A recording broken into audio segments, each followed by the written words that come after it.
Hey guys, this is Katie and I'm getting ready to show you how to begin the honey brioche section. I don't have it labeled as setup rounds, but we're going to do rows 1 and 2 so that you can see how to do these two rounds in particular, because round 1 doesn't look like what your other rounds are going to look like. All right, so let's read the directions together and then we're going to move on. So here we go. Round 1. Work round 1 of gather detail. And by the way, you're going to be doing the gather detail and the honeycomb brioche in the same section. And so the gather detail is right here on page 4. All right. Work round 1 of gather detail, slip marker, knit 1, K1B. K1B means knit 1 below. Repeat around from the little asterisk and then slip marker. Okay, here we go. Now this is a huge leap of faith here to see if you can see this blue.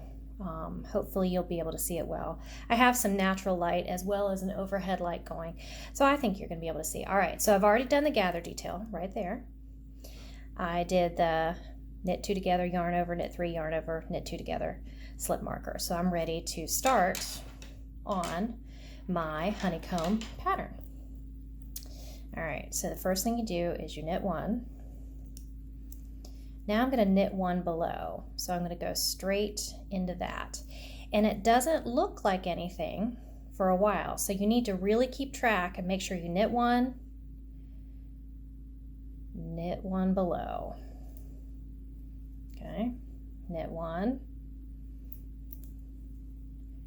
knit 1 below. Now if you see that my hands are looking kind of odd and not real sure, it's because I'm watching. There's knit 1 below. I'm actually doing this and looking at my knitting through my cell phone camera. So a lot of this, what I'm doing is by feel, so forgive me. Let me slow it down.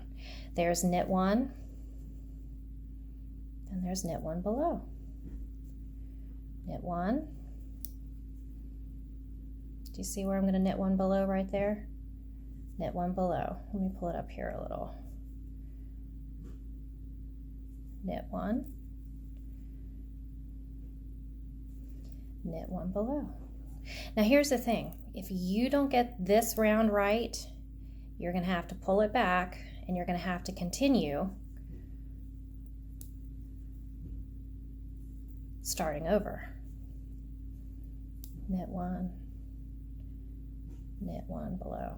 All right, I'm going to go ahead and finish this row, make sure it's okay, so we can look at what round 2 is going to look like. All right, hold tight.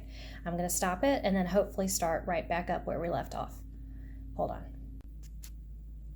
All right, so I did it all the way around, and now I'm on to the row that says, where is it? I can't see through my camera.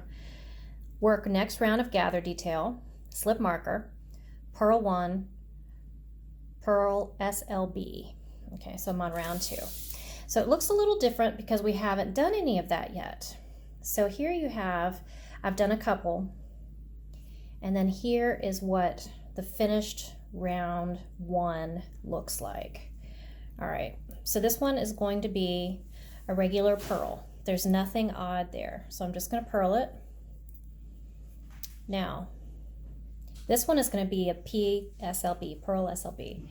So if you look in the back, where is it? I'm looking.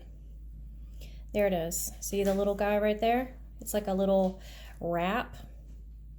I'm going to pick that up, and I'm going to put it right there, and I'm going to purl it together. And as you can see, it creates... It's starting to create the V section. This one's going to be a purl, and then I have another purl SLB, and now I'm just going to do this like this. So this is the setup section of row 2. Round 2, row 2, same difference. I'm sorry, it's really odd looking through a phone and trying to knit. All right. So you can see it kind of popping up there. But if you move on to the next video, which is the honeycomb stitch pattern, you'll see better. But this is what your finished round of row 1 will look like. It's not going to look like much. So you have to really trust yourself and believe that you are doing in round 1, knit 1 below, or it's not going to pop up. So make sure that you're in a quiet place. No children, no dogs, no cats, no husbands. Mine just walked through to bother you. Anyway, all right. See you soon. Thank you.